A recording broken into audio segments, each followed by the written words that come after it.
जय श्री राम।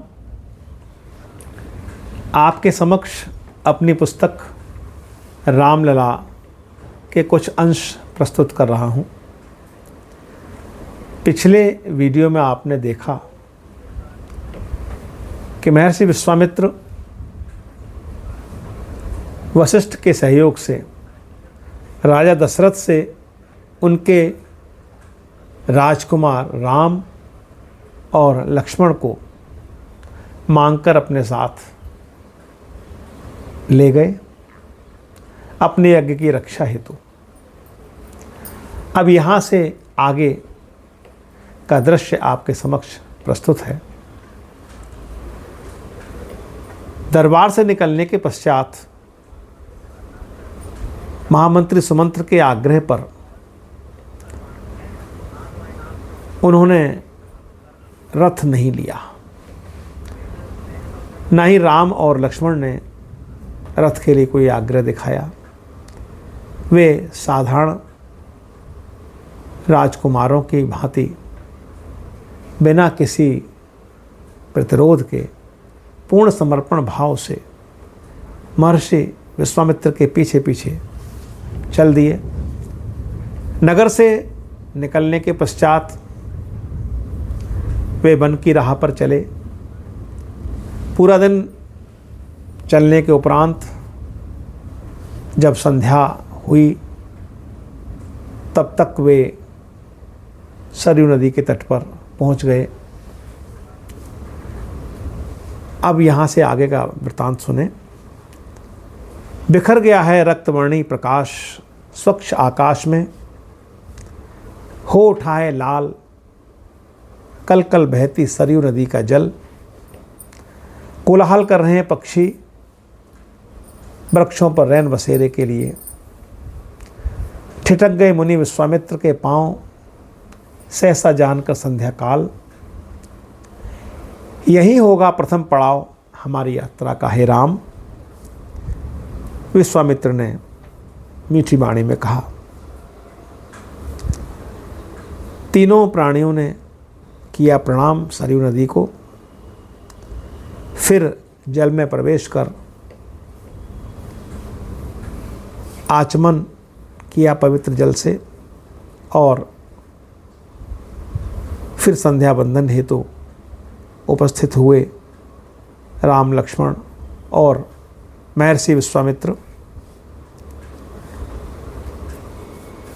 तनिक बातचीत के उपरांत विश्वामित्र ऋषि ने राम से कहा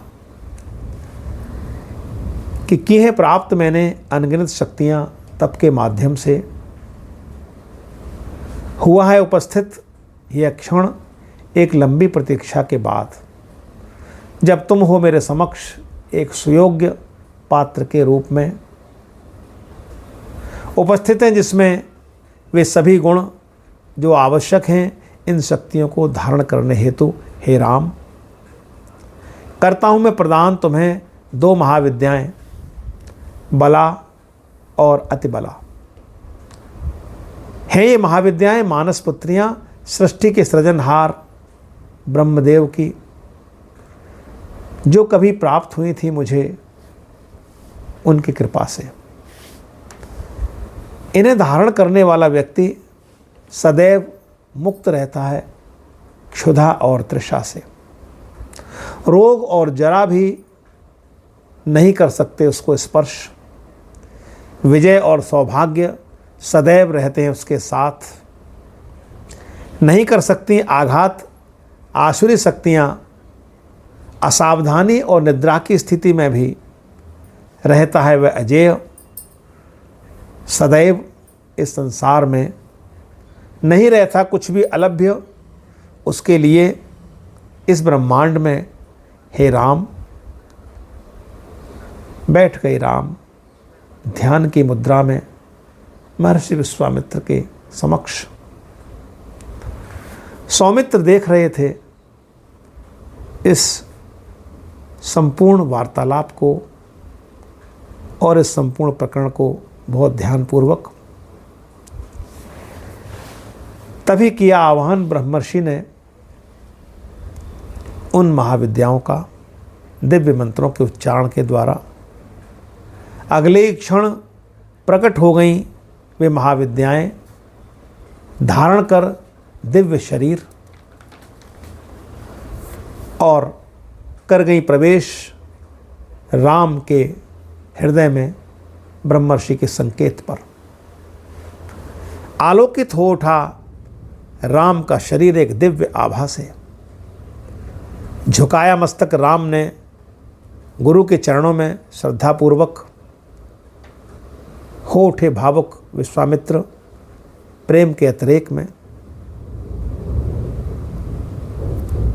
तत्पश्चात कुछ कथाओं के उपरांत उन्होंने बताया कि किस प्रकार ब्रह्मसर से उत्पन्न हुई थी सरयू। धीरे धीरे वार्तालाप में समय व्यतीत हुआ और रात्रि का द्वितीय प्रहर समाप्त हो गया। महर्षि विश्वामित्र ने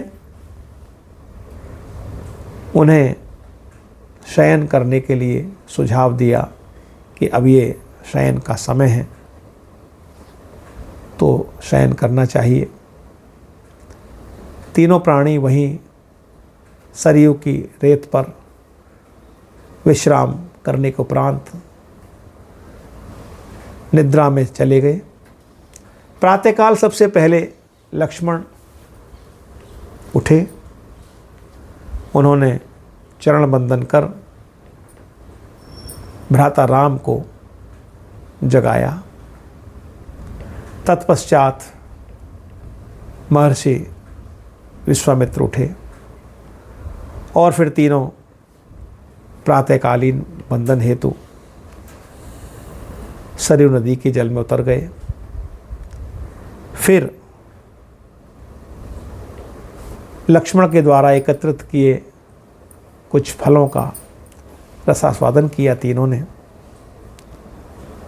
पूरी यात्रा के दौरान सौमित्र ये तो जानते थे कि इस यात्रा का उद्देश्य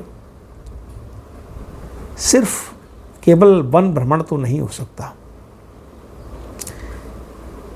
परंतु सौमित्र ये भी जानते थे कि भैया राम मर्यादा का उल्लंघन करके ऋषि से कुछ भी नहीं पूछेंगे।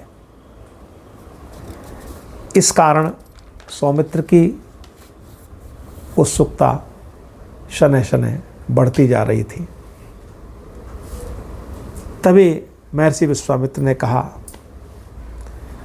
कि हे राम, तुम्हें लग सकता है कि मेरा व्यवहार कुछ असामान्य रहा,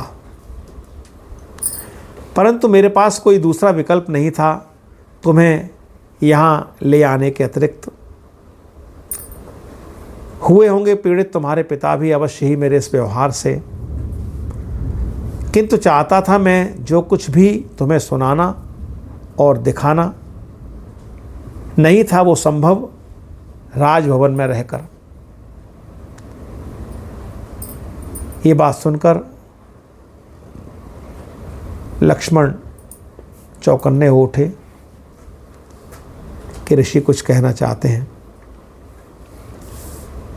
पुनः ऋषि ने कुछ क्षणों की चुप्पी के उपरांत कहा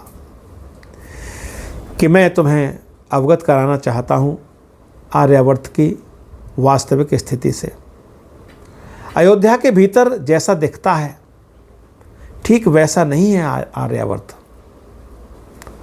हो रहा है विभाजन यहाँ शक्तियों का दबाव में या अहंकार में।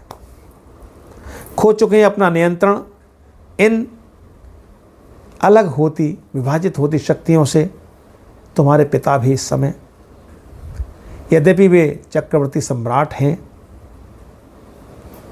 नहीं रहा है अब संभव उनके लिए भी सभी ध्वजों को एकत्रित कर पाना अपने ध्वज के नीचे। चुभ रहा था ऋषि का एक एक शब्द राम के हृदय में तीक्ष्ण वर्षी की तरह उभर आए थे। राम के मुख पर क्षोभ के चिन्ह। लक्ष्मण भी नहीं थे सहज पहले की भांति। कर रहे थे वे प्रतीक्षा कदाचित राम की प्रतिक्रिया की, परंतु नहीं था कोई परिवर्तन राम के मुख पर। यद्यपि ऋषि की भावभंगिमा निरंतर बदल रही थी। सहसा ऋषि बोल उठे, नहीं होता ये इतना भयावह है राम, यदि बात हो जाती समाप्त यहीं पर। है यह मात्र एक पक्ष जो है केवल कटु, परंतु दूसरा पक्ष तो इस जिससे कि तुम अनभिज्ञ हो वो तो है अत्यंत ही भयावह।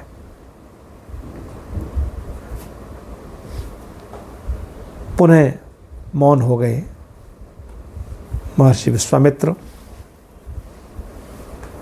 परंतु वे चाहते थे उगल देना संपूर्ण सच राम के समक्ष।